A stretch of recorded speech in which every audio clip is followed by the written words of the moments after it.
I'm Margaret Reid, and I'm chair of the English department, and I've been at Providence College now for almost 18 years, which is hard to believe. And before that, I taught at Marquette for 6 years, and I had a postdoc at University of Chicago for 2 years. So it's been a while. I loved literature ever since high school. I just really got into it, and I realized that writing was something that I really enjoyed. I was a very quiet person, so I like to express myself through writing. And then in college, I loved my literature classes, and my dad was a math professor, and so he just encouraged me, if you love your subject, just keep going with it. And so that's what I did. And I've been very happy that I have, but also very fortunate because there are just not that many jobs out there for literature professors. So, but I love what I do. My field is officially 19th century American Lit, but kind of more broadly American Lit. So I teach DWC the sophomore semester, and I teach Intro to Lit, which I love, and I had you in, and you. Another favorite course is what I'm doing this semester, Modern American Fiction, which is always a hit with students because the readings are just so great. I teach the whole range of American stuff, though. I teach some earlier stuff and some 19th century, and I also have developed a seminar on recent immigrant literature, which I've really enjoyed as well. I think my two favorite parts, one is that you do get to be friends with people outside your department. So the people that I've co-taught with for a long time now, and they're wonderful. But the second thing is you just get to meet students from all around the college, and I really, really like that. And you have a little of a different relationship to your students than you do in your own classes. When you have them in seminar, you're kind of helping them as well as teaching them. So helping them understand the other people's lectures, and maybe humanities isn't their thing. And I really enjoy meeting the students from across the college. So being chair, I took it on because I felt like it was just a challenge that wasn't going to come naturally to me, and so it'd be a good thing to do. I think the most rewarding thing is problem solving. So, if students have a problem, faculty have a problem, and you move a bunch of parts, a little Rubik's Cube, and you figure it out, and you can help them. The hardest thing is that inevitably some people are mad at you for things that you can't control, so that's the hardest part. Overall, it's a mixed blessing, but it's a challenge I'm glad I took on. Yeah, I think it's super important, and I'm sort of sad that we have less students than we used to have in the department.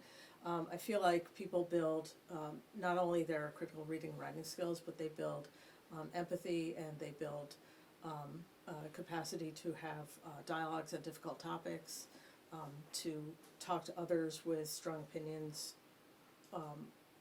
that are different than theirs, to speak respectfully about difference. I think all of those things are crucial skills, not only skills, but just things that are going to make you a better person. So, yeah, I think it's a huge, a huge way to grow as a human being, to study literature, as well as obviously critical reading and writing.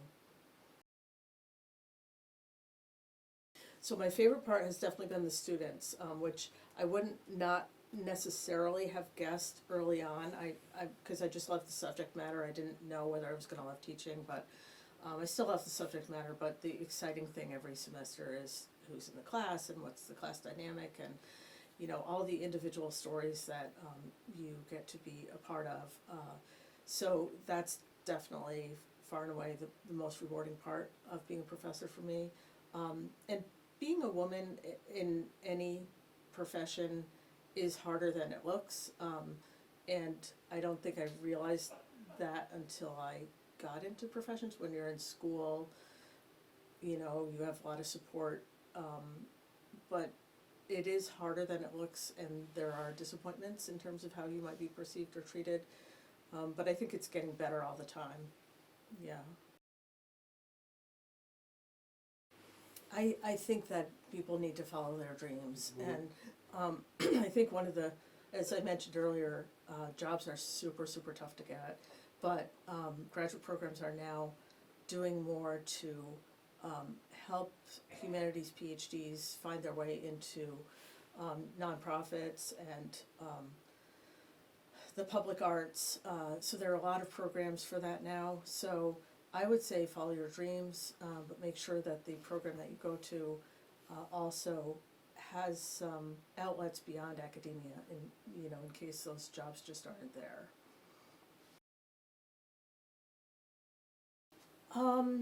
So that's so hard because it's going to be random, like what I read most recently. But but I mean, I do love Toni Morrison, even though this feels like a very obvious answer. But I feel like the way she represents the lives of women is sort of really like inclusive and capacious, and she just sees all sides of women's lives and sexuality and identity, and I think she's awesome. And then at other times when I want a nice, just big thick novel to bury myself in, and Edith Wharton novel is going to be exactly what I want. So yeah, it's hard to say. And I just had a great discussion with a very quiet intro to lit class yesterday on Emily Dickinson. So there are just so many, yeah.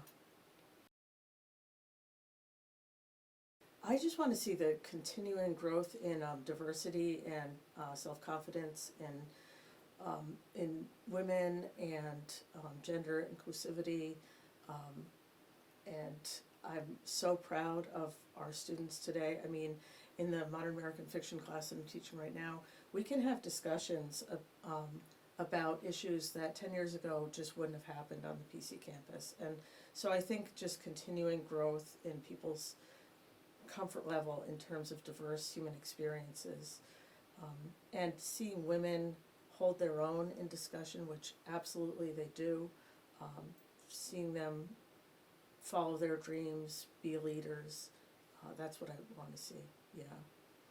Actually, there's an added question that I usually ask students, but I've also been asking professors too, Okay. is where do you see yourself in 10 years? Yeah, great question. I asked myself that too.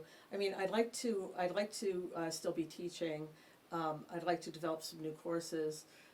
So life has various rhythms, and so when I have less demands as a mother, I'd like to sort of go back to more writing and do some more developing of some new courses. So I'd like to still be here and be just teaching some new courses and seeing the new incarnations of who PC women are in 10 years. Definitely my mother was a very strong person, incredibly strong person. She passed away 2 years ago, so she would be my number one. And my students truly do inspire me, just seeing the strength with which young women are emerging out into the world today is truly inspiring. And for a public figure, I'm going to take Ruth Bader Ginsburg, because I cried when she died.